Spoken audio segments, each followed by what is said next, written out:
The episode opens with Xenos relaxing in the hot spring after many exhausting days. For the first time in a while, he finally finds a moment of peace. But suddenly, the gate swings open and the scene cuts. We shift to a flashback where Krishna says that even after a detailed investigation, they couldn't figure out who was behind the golem attack. However, they did learn that the person calls himself Guide. Xenos hears this and replies, "Guide, I'll remember your name. One day we'll surely meet." Since the culprit left no trace and even abandoned his base, finding him seemed impossible. Dummy humans and royal knights search too, but in the underground, no one verifies anyone's background. A heated argument breaks out between Demis and Krishna. Krishna insists she can solve the mission with her own experience. Frustrated, Xenos pushes them both out, shouting, "It's my day off, don't bother me." After they leave, Lily approaches Xenos and says, "You've been stressed lately, so I have an idea." She's about to suggest they go to the hot spring alone, but suddenly Jofia shows up. Both of them are shocked.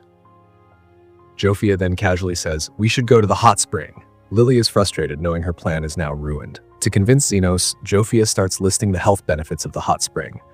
Eventually he agrees and Jofia is delighted. But just as she exits, Linga enters, with the exact same idea. Then Lo arrives with the same plan too. Xenos is left overwhelmed and Lily starts crying. After Lo leaves, Krishna arrives, and yes, she too wants to go to the hot spring. Xenos, now panicking, says, "Why is everyone suddenly obsessed with the hot spring?" He asks Lily what she was trying to say earlier, but Lily, now furious, stays silent. Camellia then walks in, clearly amused by all the romantic chaos. She reveals she's also going to the hot spring. Back to the present, Jofia appears right in front of Xenos. He's surprised, but she casually says she never imagined living with wolfmen and ogres and gives credit to Xenos. While talking, she gets too close. Xenos notices and comments on it, but she suddenly becomes aggressive. Just then, Linga enters and starts fighting with Jofia. She fakes fainting and jumps towards Xenos, but Jofia catches her midair. A brawl begins. Suddenly, Lo enters, wearing almost nothing. The three of them start fighting each other. Xenos is now totally frustrated. Krishna shows up and starts yelling at them. The girls quickly point at her. "Why are you in the men's bathroom?" Krishna panics and makes a lame excuse about coming by mistake.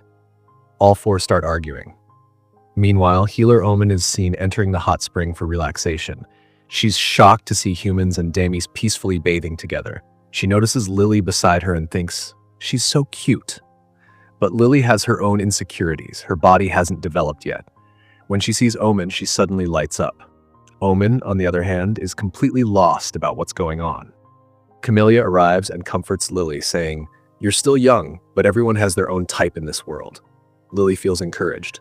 Just then, Omen notices an elderly woman nearby and tries to heal her with magic. Camellia runs off, and Omen is left dazed by the strange events she's witnessed in just one day. We see the dinner scene where everyone raises a toast.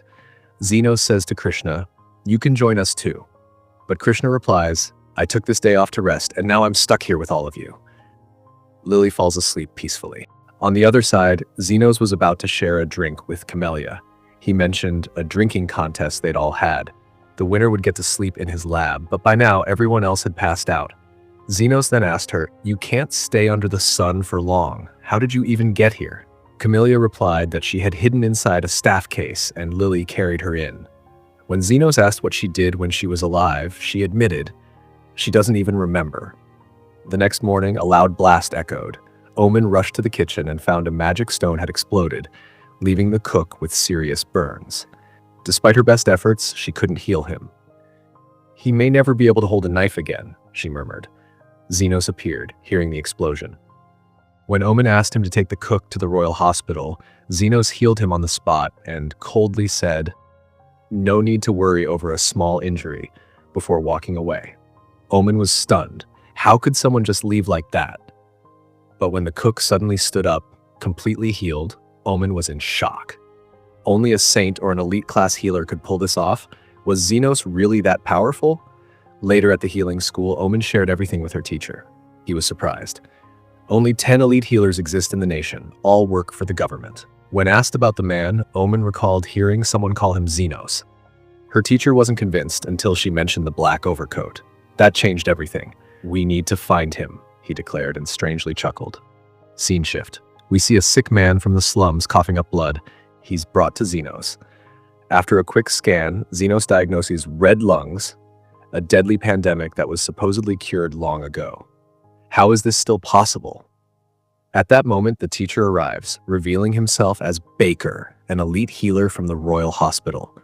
Everyone is shocked, but Baker admits his healing magic is weak. He's special because of the medicines he's invented. Xenos asks if he really has red lungs. Omen interrupts, exposing that her teacher isn't in the best condition either. Blood drips from Baker's mouth. He takes an antidote and explains his illness resembles red lungs, but is different. He's alive thanks to the people in the slums and his own cure. When Xenos asks where the medicine came from, Baker says he made it himself. Omen proudly reveals that her teacher created several life-saving cures, including for red lungs, which earned him a special rank even without strong healing magic. Then Baker asks, "Are you the elite healer in the black coat?" Xenos replies, "No, it belonged to my teacher. I don't know much about him." Baker then asks Xenos to come with them to the Royal Hospital. They're facing trouble and need help. Just then, Demis arrives, blocking the way. "You're not leaving so easily, Xenos," he says. Camellia raised the red flag. We've surrounded the area. Realizing the situation, Baker shifts tactics.